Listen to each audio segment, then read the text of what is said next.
क्या वजह है?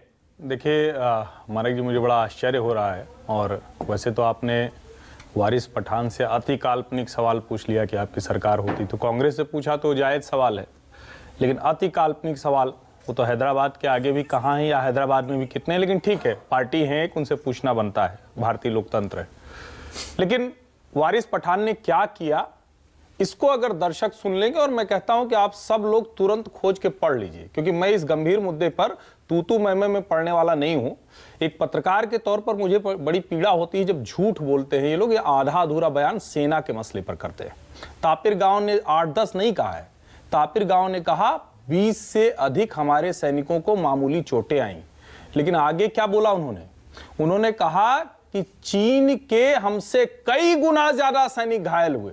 नहीं बोलते, पता नहीं किस बात की शर्म आती है कि हमारे सैनिकों ने उनको दौड़ा कर पीटा, उनके हाथ पैर तोड़ दिए, उनकी हड्डियां तोड़ दी। किस बात की शर्म आती है? यहां बहस दे लाल लाल, और पठान इतने होते तो तालिबान के सामने से भाग गए होते। ये पठान पिक्चर थोड़ी ना है, ये टीवी पर हम लोग नेशनल सिक्योरिटी पर बहस कर रहे हैं। इस तरह का तमाशा करने के लिए बहस में आना चाहिए।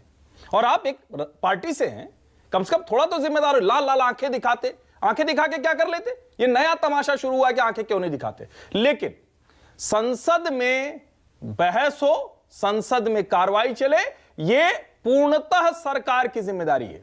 विपक्ष की भूमिका इसमें बहुत कम हो जाती है। और मेरा ये मानना है कि जब ये संवेदनशील मसला हो तो ये जिम्मेदारी और बढ़ जाती है।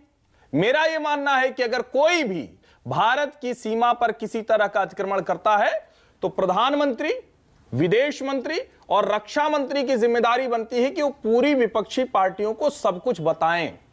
गलवान में हुआ, उसके बाद क्या हुआ था, मैं आपको घटनाक्रम याद दिलाता हूं, ये रिकॉर्ड्स पे बता रहा हूं, सब लोग खोज सकते हैं इसको।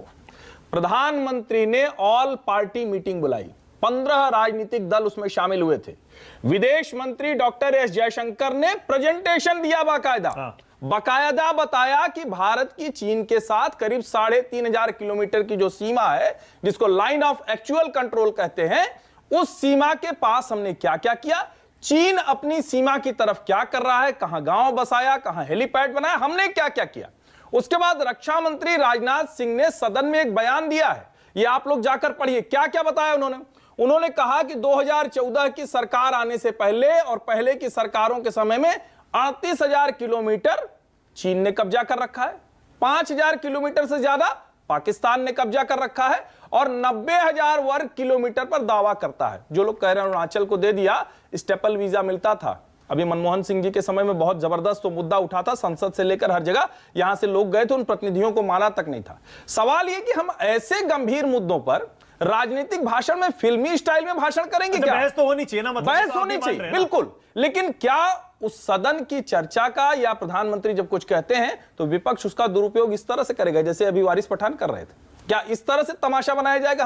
हमारी सेनाओं ने निश्चित तौर पर, और आपको एक बात और मैं कहता हूं मानस जी, जो भी ये कह रहा है कि पहले अब में क्या अंतर है, पहले हो जाता था, श्याम सरन साहब सीमा से लौट के आते थे, एक रिपोर्ट देते थे, नेशनल सिक्योरिटी एडवाइजरी बोर्ड के वो चेयरमैन थे 2013 में, उन्होंने कहा कि इतने वर्ग किलोमीटर चीनी सेना अंदर घुस आई है, कोई चर्चा नहीं हुई, शांत हो गए।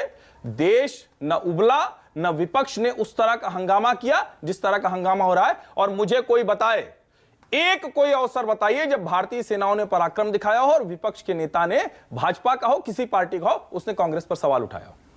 सर्जिकल स्ट्राइक पर सबूत मांगना, यह क्या राजनीतिक जवाबदेही है? हमारे सैनिक आज पाकिस्तान कहीं हमारे सामने टिकता नहीं है, बराबर खड़ा होता था, क्या इसकी प्रशंसा नहीं होनी चाहिए? चीनी सेनाएं कोशिश करती हैं लेकिन आज हिम्मत नहीं है। सिक्किम, अरुणाचल, लद्दाख, और उसके बाद मैं कहता हूं कि सबसे बड़ी जिम्मेदारी संसद में सरकार की है, लेकिन विपक्ष को भी यह देखना पड़ेगा कि यह संवेदनशील मसला है, चीन को हम मुंहतोड़ जवाब दे रहे हैं। यह कहना कि हमारी सेना पिट रही, मुझे लगता है शर्मनाक बयान। बिल्कुल सही है सुरेंद्र।